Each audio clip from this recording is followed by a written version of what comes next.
What's the status of the animals here at the zoo right now? How are they doing? They're doing good. They're eating well. We're very pleased with what they're like, and now we'll have to go through the legal process to see where these animals go. The woman, the man that killed himself, whatever, committed suicide, his wife's out there, and she's obviously very emotional.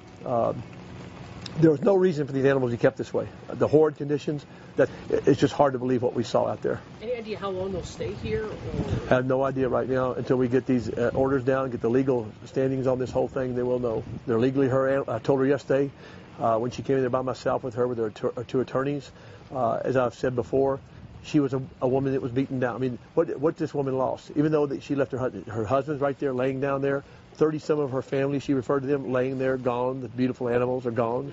And now she said, please don't take my children. I saw that she was upset because she didn't know who to be upset with, and she was confused.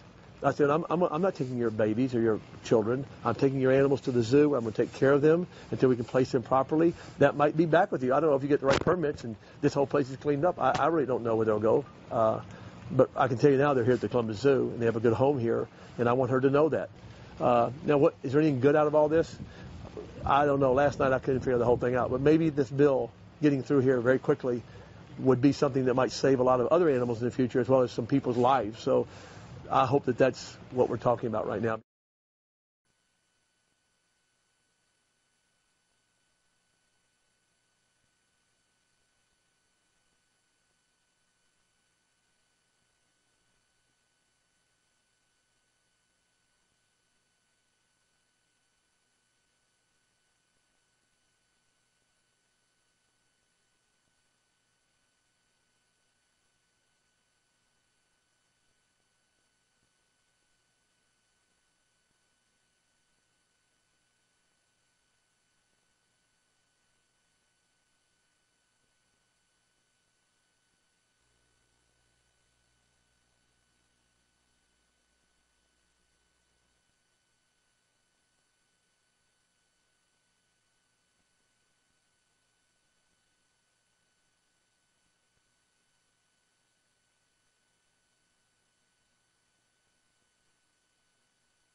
Muskingum County Sheriff Matt Lutz was asked why the shoot-to-kill order was issued last night.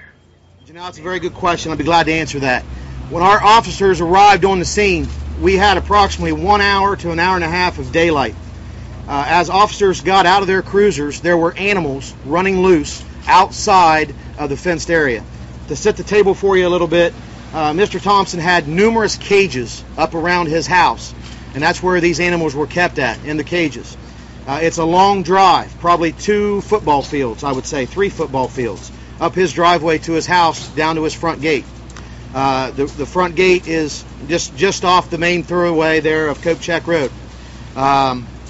We had animals outside that fenced area along the road that were trying to get loose. I had deputies that had to shoot animals with their sidearms at close range. That's how volatile this situation was. We are not talking about your normal everyday house cat or dog. These are 300-pound Bengal Tigers that we've had to put down. When we got here, obviously, public safety was my #1 concern. I gave the order on the way here that if animals looked like they were going out, they went down. We could not have animals running loose in this county. We were not going to have that. Once we got here, realized the severity of the situation, we, at that point, started running into a problem with darkness. Again, we're not going to have animals running loose on this farm at night. We can document numerous animals that got over the fence, were out in the wooded areas outside the property that we've had to put down. We had officers down on the interstate that were preventing animals from crossing the interstate into our subdivisions and in our community. Today, when daytime hit, we went into the area. We've been evaluating and getting head counts. We've been recovering bodies. We just had a huge tiger, an adult tiger, I'm estimating 300 pounds, that was very aggressive. We did get one of the vets close enough unbelievably so, within 10 to 15 yards. Got a tranquilizer in it, and this thing just went crazy. It started to take off. It headed away from us to the wooded area, and our officers put it down. We did not think we could take a chance of whether we got the dart in it, and we could not take a chance on whether the thing would get loose and get out into the neighborhoods. So that's why that's some of the scenario that went down. The other issue of that, we did not have any tranquilizer darts with us. We do not carry them. We have the wilds in our county that work with us very, very well. They know that if we need them, they'll call. We had them coming immediately, and we had them here in case we did get some animals into subdivisions that was not safe to shoot in, that we could take them out with tranquilizers. My news conference, but the sheriff just showed me something he's going to read to you, which is absolutely unbelievable. I never knew the amount of animals we were dealing with until just now. But when I read this, what he's going to read to you is unbelievable. Now, let's get right to the animal totals. As I said earlier, the numbers we released was 48 to 52 was very sketchy, and it was. The total number of animals we were dealing with was approximately 56 animals on this farm. Those numbers included 48 of which are now deceased. There are 48 animals that we had to put down. Those animals included 1 wolf, 6 black bears, 2 grizzly bears, 9 male lions, 8 lionesses, 1 baboon, 3 mountain lions, and 18 tigers. There are 2 missing animals at this time, one being a gray wolf and one being a monkey. We also were able to transport 6 animals to the Columbus Zoo for Jack's crew and their work. One of those was a grizzly bear. There were 3 leopards and 2 monkeys. I'm sorry what happened to the animals. I want people at home to understand my heart aches for these animals. But also our hearts can be aching today for a lot of people that could have lost their lives if it hadn't been for this man and his people back here. These guys did not enjoy what they did last night. They have to go home and explain to their families and their kids what they had to do last night. Let's hope this never has to happen again in any state what these guys had to do last night. Because it's a tragedy for the animal world is what it is. Say when you have 18, I guess, Bengal tigers. In India, we thought there were 5,000 Bengal tigers left in the world. Until a study was done last year, we were so far off. There weren't 5,000, there were less than 1,400 Bengal tigers left in the world. There are more tigers in zoological parks than there are in the wild. So probably in 20 years, the Bengal tiger will be gone in the wild. So that's why, obviously, to hear 18 Bengal tigers had to lose their lives over something like this, obviously, it emotionally, not emotionally, but you see our people here give their lives to save these animals, and it's just, when I heard 18, I'm still in disbelief of the most magnificent creature in the entire world, the tiger is. And you'd understand that if you filmed them in the wild, you saw them. So I'm sorry this had to be done, Sheriff. But if you had 18 Bengal tigers, everyone, running around these neighborhoods, you folks wouldn't have wanted to seen what would have happened. Farm's just one farm over from my land. Oh, I heard about 350 shots last night off the back porch. Yeah. What was it like? Huh? What was that like? Like a battleground out there. Yeah. It's slaughter. Hey, and we go Sunday down on Route 40. Me and my woman got off of Route 70 down to Route 40. And when we come to the end of the exit, there was a van across Route 40 between Route 70 and that exit sign, which is a very short distance, 300 feet. About halfway, there was a guy dragging a chain, pulling on a chain, backing up the guardrail on the creek, right down there on Timber Run Creek. He's pulling a chain, backing up, and by the time we got to the stop, traffic was backed up. A lot of people watching this. Uh-oh. Just Here, yeah. here, come. Just watch. I'd like to help see it running. It's this idiot next door. It's hard to tell what's going on.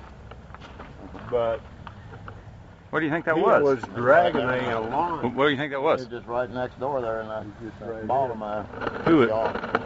This on neighbor. This on guy's neighbor. So. But anyway, this guy's dragging this chain. And he's backing up, and when he gets the animal up on the creek, it's a lion. It's a full-grown lion. This was last week. Yeah. Okay. And his opponent, the lion, wasn't acting like it was attacking or was dangerous. I think the animal was probably tranquilized, but the animal was no threat. This man was pulling, and the animal made no attempt to attack this guy. These animals was mostly tame animals. Do you have any fear of standing out here in the wide open like this, knowing that there are still 3 animals on the loose? We have had them loose here before. I'll go ahead and do it now. At this point, my captain, Jeff Lecoq, at the top of the hill that's running the investigation, says we believe we're down to 3 animals that are unaccountable. One is a mountain lion, one is a bear, and one is a monkey. Now, I can tell you that we are still searching the property to make sure of the animals that we shot last night, because we had a lot of people here. We did have one of the monkeys that was killed by one of the lions. It was very obvious last night. So, again, we are down to what we feel are 3 animals, and that's going to be a preliminary number until we can really sit down and confirm everything that we've got there. And obviously, we want to tell our public, the last animal we had, we found bedded down. As Jack said, the rain could be doing that. The vets and the people he has with him have told us that sometimes these animals will let all the hoopla die down and come back to the only place they've known. Situation is, one term was abominable. In other words, filthy. And right now, according to what the sheriff just told me, we're going to try and take what's left. I'm not talking about horses and cows. I'm talking about the cats that are left and primates. My understanding, the Columbus Zoo in the wild is to give them a home, assess their, how they're doing, and that thing. Who knows where they'll end up? They're still owned by these folks. But right now I'm trying to help them and take the problem away from them first temporarily. We have some animal rights issues here right now. People not understanding why the animals had to be killed last night. You have to understand something. We have human life and animal life. Nobody loves animals more than Jack Hanna. Nobody. But you have human beings involved here. It's dark, right? One of these bears tried to approach the cruisers. I mean, there's neighborhoods around here. You can't have bears, lions, tigers, and leopards running around in a neighborhood here. It just cannot be. And that's what happened. The sheriff had to make the decision. What are you going to do? Have children out running around here and lions and tigers running around? It can't be. So we're trying to assess what's left over right now. The man that owns it is dead now, so we can't talk to him. What happened to him? Someone said he took his own life. I don't know. That's all rumor, I have no idea. It sounds like maybe he might have cut all the cages, let everything free, and took his own life. Who knows? Maybe somebody did that too. I don't know. What's the accounting? What were the numbers? How many animals did he Well, have? my understanding is about 45. I heard all kinds of rumors again. 31 are down, I understand, roughly. So we have about 6 accounted for up there, so it might be, 8 or 10 missing. What's the most exotic animal that you've heard of in this collection? Well, tigers, lions, leopards, bears. What kind of tigers? Probably Bengal tigers, I don't know. Tigers are an endangered species, but again, I don't know what listing he had or when he bought them. It all depends on how he owned them. And that's the thing we're working on now, is to get these laws passed. I know Governor Strickland had a bill in front of him, but the point is you can have all the bills you want. Who's going to pay for the people that are going to go out and monitor all this? Where are these animals going to go if you take the animals from people? Where are we going to put them? Can't put them inside the Columbus Zoo. We're finding homes for these right now. We have to stop the source of these animals. Like drugs, there's 2 animal auctions I know of in the state of Ohio that have to be shut down immediately. That way, that'll help us. I think that'll solve 75% of the problem when we shut these auctions down.